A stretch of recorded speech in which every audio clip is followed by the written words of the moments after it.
I I love this. I love this a lot. This looks so cool.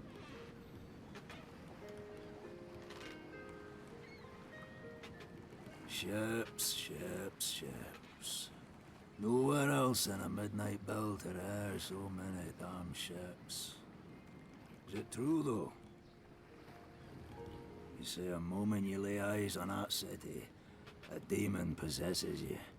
It's where all magic comes from, they say. Hey. They also say the pipe will kill you. Yet, here we are. Yeah. The whole trip I tried not to, Cicero. But you made a promise. Going back here ain't gonna do you no good. I made a promise to my parents, too. To feed them. Give them a better life. I need the money, Varl.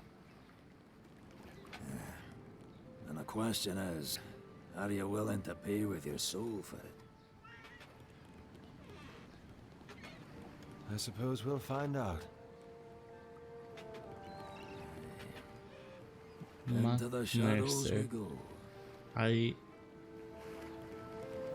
can't express my Breathe it in, admiration for Cicero. Matt Mercer. The smell of a bad His decision. voice.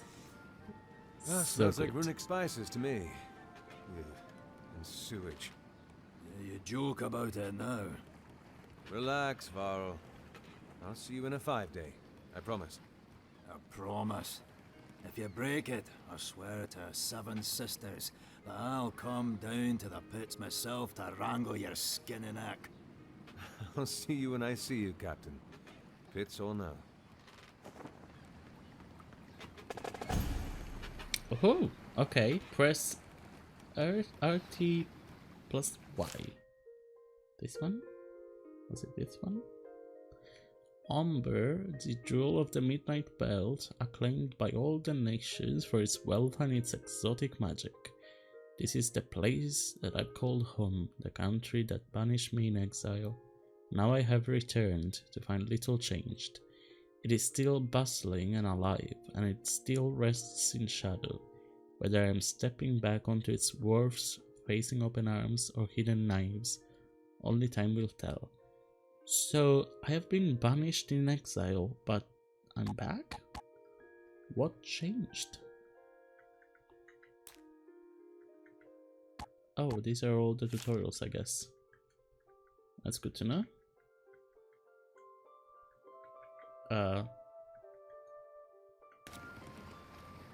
Wait, no. There we go. Oh, characters, there we go. Others. Oh wow, he's not even important enough to have a thing. Varl and the Emerita.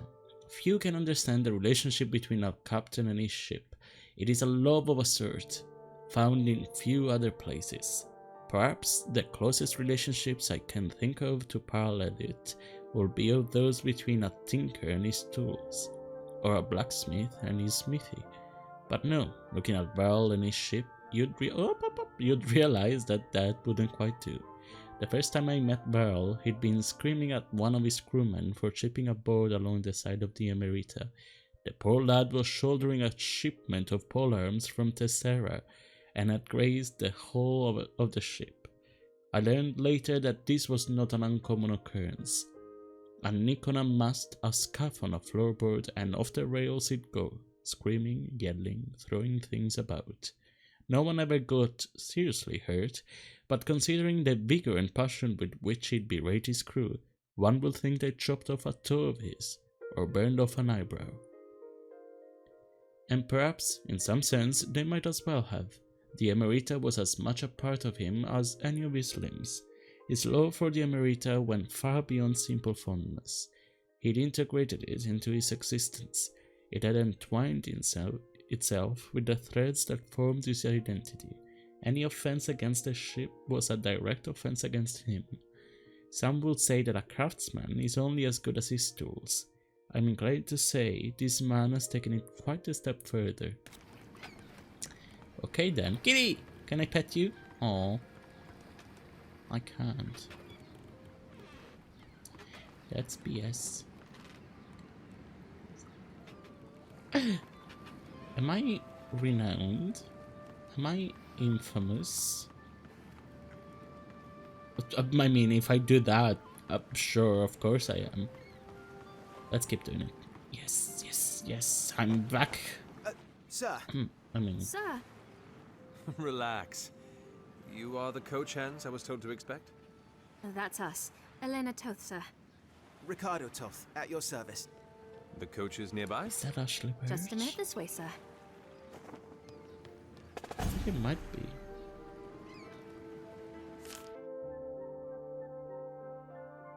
So the first citizens of my homeland that greet me are the coach hands that I have been told to seek. They are clearly contadani.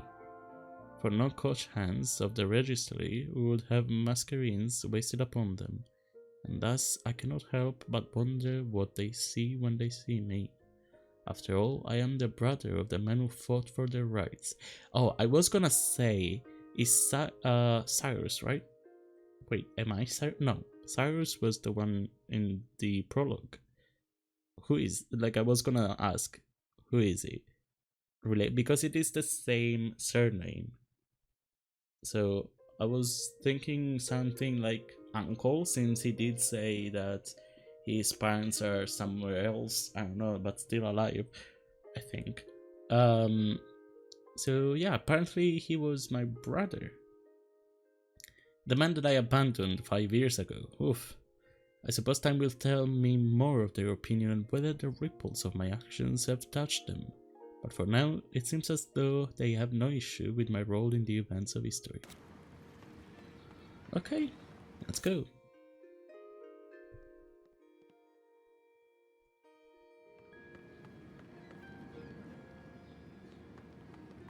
Hello there. Hello there. Kitty! Hello there.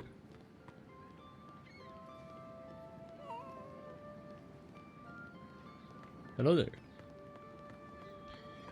Oh, okay. Hello there, nice hat.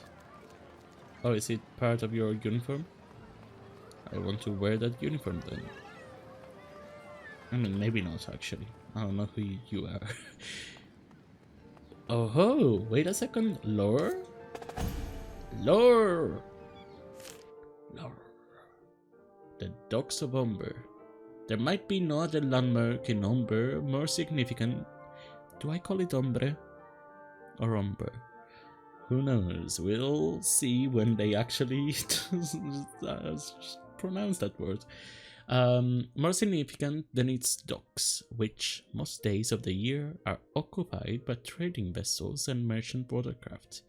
Popularly referred to as the Jewel of the Midnight Belt, Umber has, over the years since its birth, turned into the busiest port in the whole belt.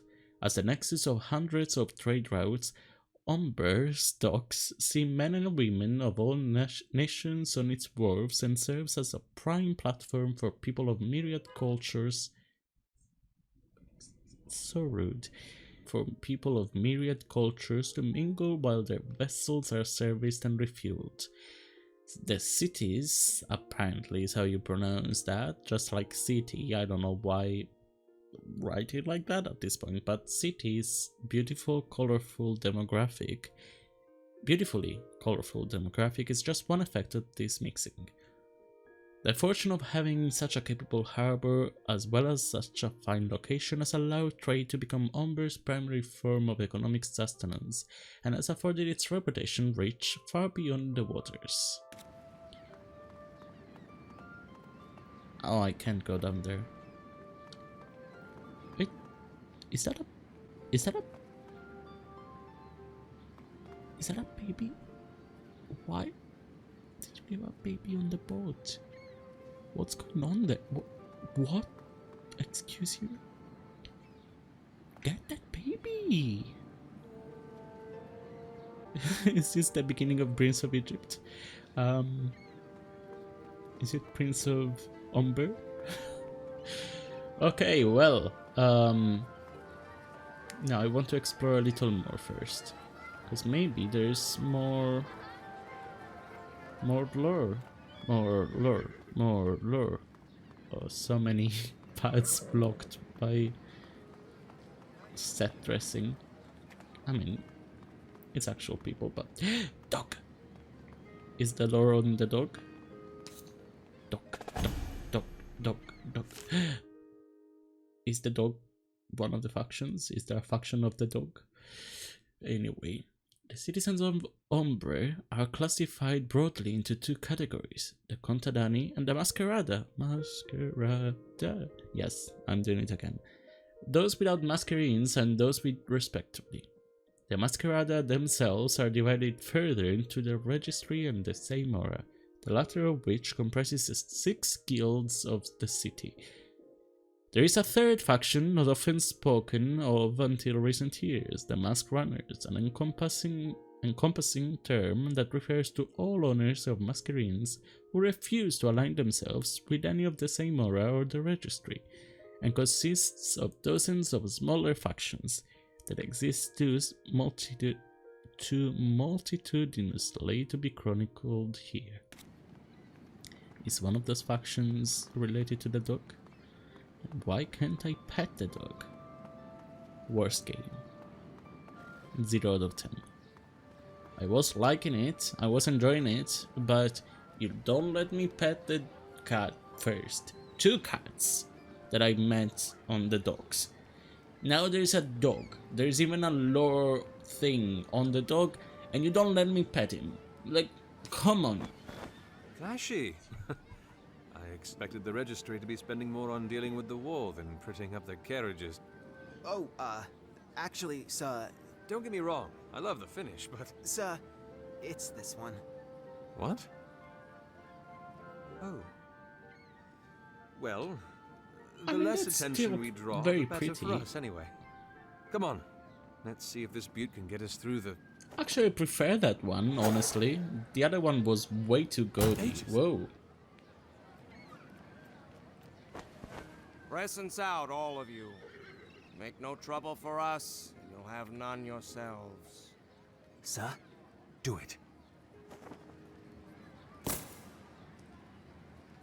That's it, boys. Stop by again, you know. It was a pleasure.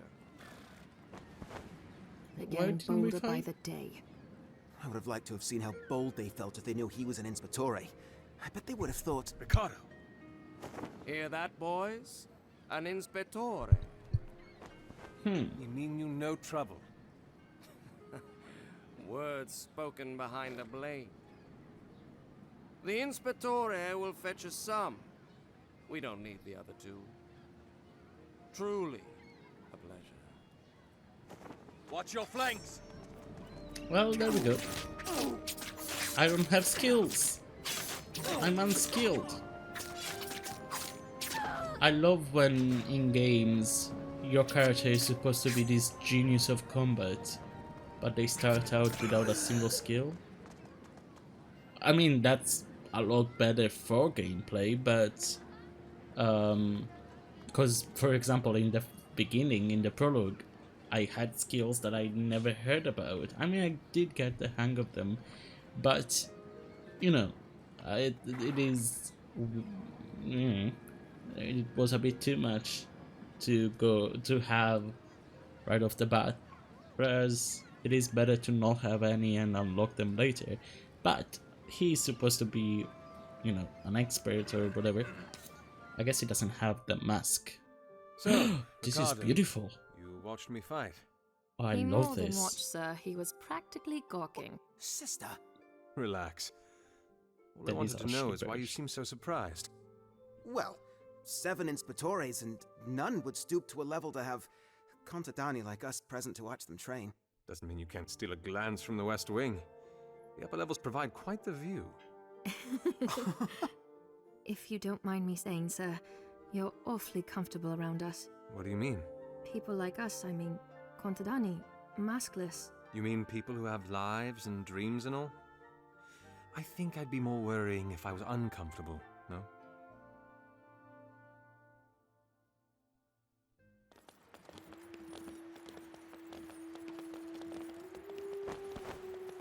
It's been so long since I've heard that.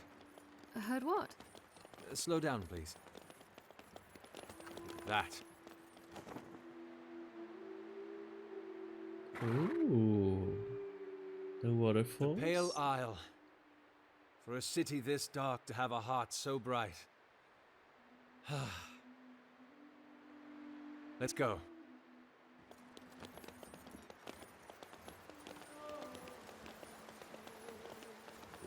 I thought he meant the voices singing in the background. It was like, This is new. you hear that? Extra security measures, sir, since the war began.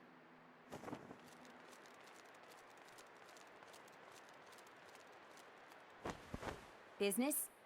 Transport. And who are you transport? I see. Problem, Ilencio? Carry on.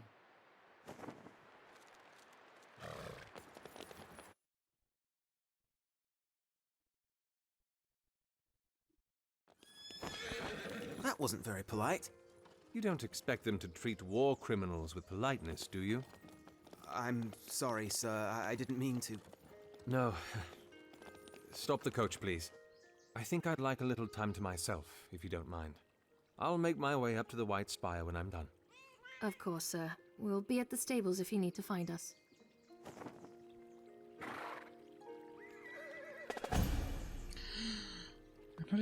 Another 2 cats I can pet.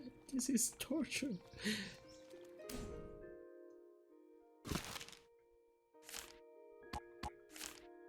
Contadani. Now, I wonder if Contadani means anything, like if it is an actual word, because Contada is a word, but Contadani sounds a lot like Contadini, which means farmers, so it's really bothering me, and I've never heard Contadani, so I mean, it might be a word again, because Contada is a word, I just never heard of it, and it's kind of bothering me, but it's not that bad. The Masquerada might be the jewels of Umber, but it is the Contadani that are its lifeblood. A large number of the Contadani are found outside the city, in the lands known as the Echoing Plains. The plains are still within the national borders of Umber, and the settlements in the plains that are collectively known as the Randaja house a great many of the nation's Contadani. Life in the Randaja is relatively simple compared to that in the city. Farming and raising cattle are the most common jobs taken up by Contadini living there. So I guess they are, farmers, Contadini. Within the city itself, however, a great many Contadani have taken up residence. To many people from foreign lands, their presence in the city makes no sense. It is a dangerous place, one filled with death and poverty. Yet, why does it attract so many of the nation's lower class? Most of Umber's scholars believe that once enough individuals come together to form a sufficiently large society, that society begins to behave in ways that are independent of, perhaps even detrimental to, the interests of its members. In a way, the city develops a mind, a will of its own, to survive and to keep plowing on. So they say, asking why Contadani continue to live in the city is problematic.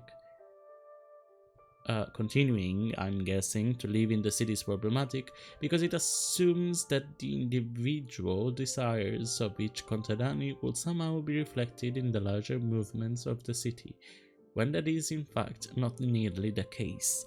The cyclical rhetoric that has been given is that the Contadani remain in the city because they are part of it, and, despite their individual desires, have no power as a collective to change that. To a certain degree, I believe in the theory, but I fear it all too well masks a quieter reason for the growing existence of our underprivileged lower class, the potential of fulfillment. So, is this from the point of view of, what's his name? The protagonist, Cicero, I think is his name?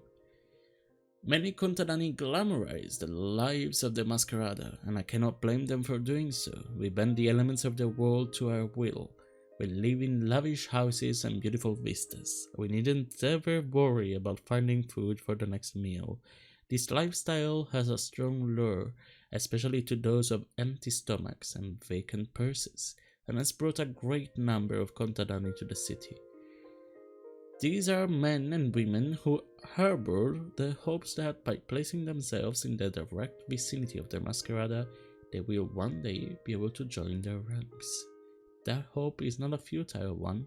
I myself have made the transition, although it is not one that often gets fulfilled. So, I am part of the Masquerada, but I don't have a mask. Not yet, at least. Are you okay? Oh,